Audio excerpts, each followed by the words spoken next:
नमस्कार, खबर भारती में आपका स्वागत है। मैं हूं आकाश सिन्हा।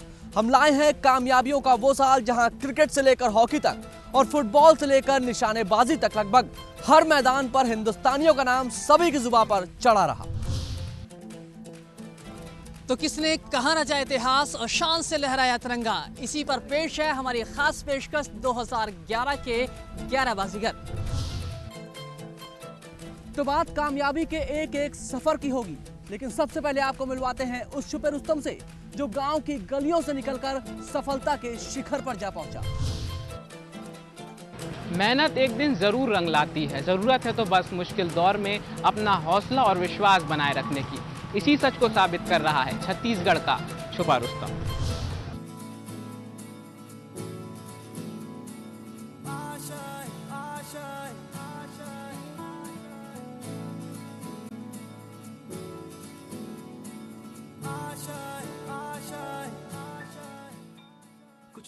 यह है रायपुर के वेटलिफ्टर रुस्तम सारंग।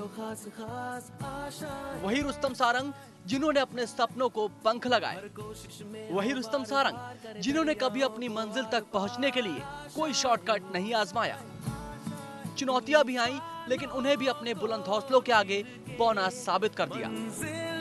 पुरस्कारों की ये झड़ी बताने के लिए काफी है कि रुस्तम कैसे लगातार आगे बढ़ रहे हैं। घर के इसी छोटे से आंगन में वो कभी खेला कूदा करते थे। यहीं खेल खेल में ही वो पिछले दिनों देश के लिए सोना जीत लाए। बात दक्षिण अफ्रीका में हुई कॉमनवेल्थ वेट लिफ्टिंग प्रतियोगिता की है। ये रुस्तम की मेहनत का ही नतीजा है कि उन्हें गुंडाधुर पुरस्कार, शहीद कौशल यादव पुरस्कार और शहीद राजीव पांडे पुरस्कार से नवाजा जा चुका है। ऐसे रोंगटे खड़े हो जाते हैं और एक ऐसी फीलिंग आती है कि आप रोना भी चाहते हैं लेकिन आपकी आंखों से आंसू नहीं निकल रही है। और जब हमारा राष्ट्रीय गान बजता है तब तो फिर ऐसा जोश आता है कि भाई और कुछ कर गुजरे। ये तो नेशनल अभी कॉमनवेल्थ चैम्पियनशिप का गोल्ड मेडल है, एक दिन ऐसा आए कि ये धुन हम ओलंपिक गेम्स में भी जाके, वर्ल्ड चैम्पियनशिप में भी जाके बजाएं, ऐसा कुछ करें। भले ही ट्रेनिंग की वजह से रुस्तम ने अपना ज्यादा समय घर से दूर कभी बंगलुरु में बिताया तो कभी पटियाला में, लेकिन उसकी राह में आने वाली हर मुश्किल के वक्त परिवार उसके पीछे खड़ा रहा।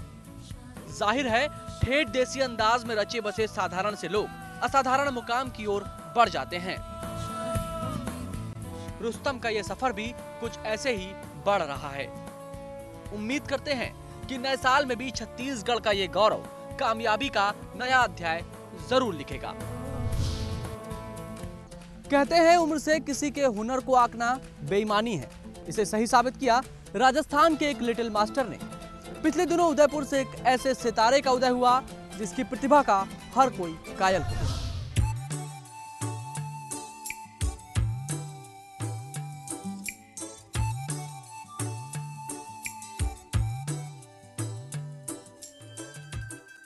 इस मासूम चेहरे को देखकर शायद ही आप इसकी प्रतिभा का अंदाजा लगा सकते हो, लेकिन यकीन मानिए इसके सपनों की उड़ान बेहद ऊंची है।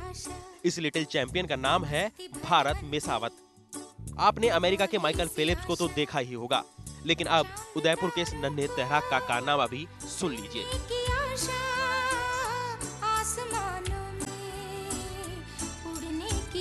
पिछले दिनों तैराकी के इस लिटिल चैंपियन ने उदयपुर के फतेह सागर पर 10 किलोमीटर की दूरी महज 2 घंटे 40 मिनट में तय कर ली। इसी के साथ भारत बन गए इतनी कम उम्र में इतनी लंबी दूरी तय करने वाले पहले तैराक। अब भारत का लक्ष्य है 35 किलोमीटर की दूरी तय करना है और वो इसके लिए अभी से कोशिश में लग गए हैं। 35 किलोमीटर धर्मतल। इसे नहीं पता कि अपनी इस सफलता पर क्या कहे, इसे नहीं पता कि लफ्जों से अपनी खुशी कैसे जाहिर करे। इस नन्हे उस्ताद को बस एक ही चीज पता है और वो है उसका लक्ष्य। भारत ने अपनी जिंदगी के छोटे से सफर में अब तक 11 स्वर्ण, 4 रजत और कांस्य पदक हासिल किए हैं। दूसरी क्लास में पढ़ रहा भारत 2.5 साल से तैराकी कर रहा है। सफलता की खुशी इस नन्हे तैराक के चेहरे पर साफ देखी जा सकती है। 7 साल के भारत में सावत ने ये भी साबित कर दिया है कि हुनर किसी उम्र का मोहताज नहीं। सफलता की 100% गारंटी लेनी हो तो बस एक जोड़ी से मिल लीजिए।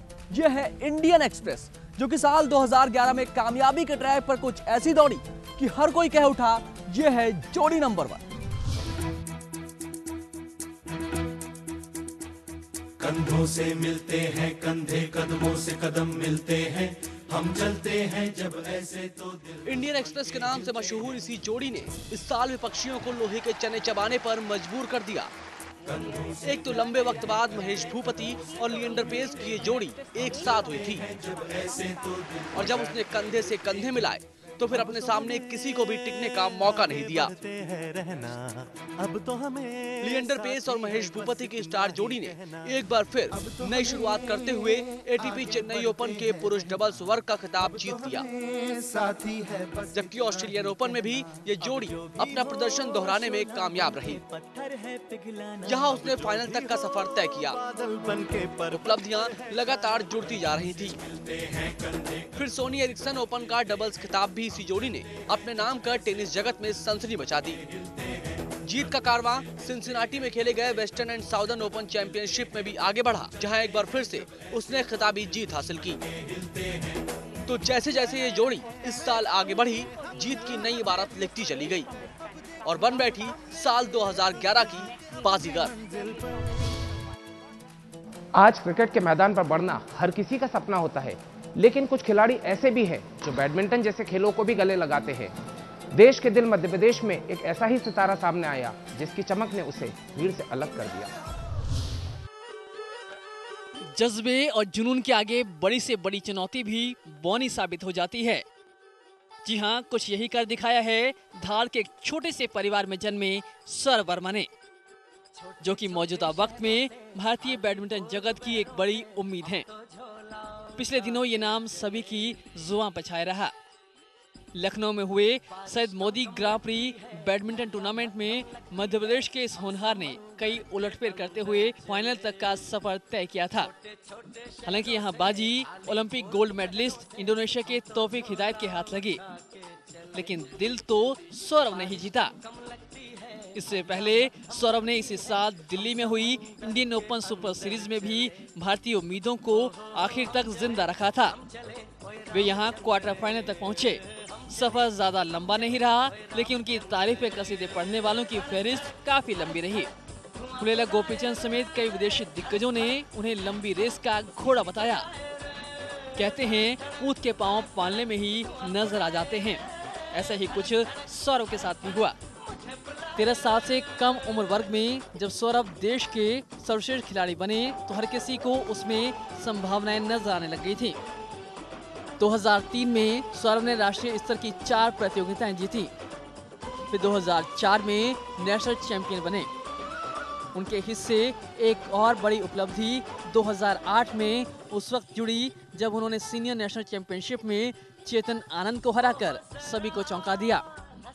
इसी मेहनत का नतीजा इस होनहार को उस वक्त मिला जब वो रैंकिंग में टॉप 50 में पहुंच गए। तो जब जब मौका मिला ये सोना हर कसौटी पर खरा उतरा। बस यही कारवां नए साल में भी बढ़ता रहे। 2011 के 11 बाजीगरों का ये कारवां रुक रहा है कुछ पलों के लिए, लेकिन सफर अभी थमा नहीं है। आगे है ब्लू ब्रिगेड के बाजीगरों की कामयाबी की दास्तां और देखिए भारत का अचूक निशाना। लेकिन फिलहाल एक ब्रेक।